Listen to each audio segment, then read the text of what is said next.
Cinema industry என்னைக்குமே மாற்றத்த அடிப்படையா வச்சிருக்கக்கூடிய இண்டஸ்ட்ரி. இந்த இண்டஸ்ட்ரியில பல ஹீரோஸ் வருவாங்க, போவாங்க. ஆனா, நம்ம சூப்பர் ஸ்டார் எப்படி இன்னைக்கும் அவருக்கான ஒரு ஃபேன் பேஸ அட்ராக்ட் பண்ணி வச்சிருக்காரு. பல ஜெனரேஷன்ஸ கடந்து வந்திருக்காரு. 70ஸ், 80ஸ், 90ஸ், 2கே இப்படி பல ஜெனரேஷன கடந்து வந்தாலும் கூட, அவருக்கான ஃபேன் பேஸ எல்லா ஜெனரேஷன்ஸ்லயுமே அட்ராக்ட் பண்ணியிருக்காரு. உங்க பிராண்ட்க்கான மார்க்கெட்டிங் லெசன்ஸ எப்படி நம்ம சூப்பர் ஸ்டார் கிட்ட இருந்து கத்துக்கிறதுன்னு இன்னைக்கு வீடியோல டிஸ்கஸ் பண்ணலாம். நம்ம சூப்பர் ஸ்டார் பல ஜெனரேஷன்ஸ கடந்து வந்திருக்காரு.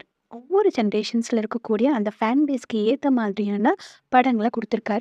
இவரு ரெலவன்சி அப்படிங்கிற ஒரு விஷயத்த கடைப்பிடிச்சிருக்கார். இந்த ரெலவன்சி அப்படிங்கிறது நம்ம ரொம்ப கண்டிப்பா மெயின்டெயின் பண்ணணும். ஏன் அப்படின்னா, இன்னைக்கு இருக்கக்கூடிய டிஜிட்டல் வேர்ல்ட்ல கஸ்டமருடைய எக்ஸ்பெக்டேஷன்ஸ் அதாவது கஸ்டமருடைய சாய்ஸ் அப்படிங்கிறது டே டு டே மாறிக்கிட்டே இருக்கு. உங்க கஸ்டமருக்கு என்ன பிடிக்கும் அப்படிங்கிறத நீங்க தெரிஞ்சுக்கணும். கஸ்டமரோட சாய்ஸ் அப்படிங்கிறது நேத்துக்கு ஒண்ணு பிடிச்சிருக்கும், இன்னைக்கு வேற மாதிரி இருக்கும். அவங்களோட சாய்ஸ் அப்படிங்கிறது மாறிக்கிட்டே இருக்கு.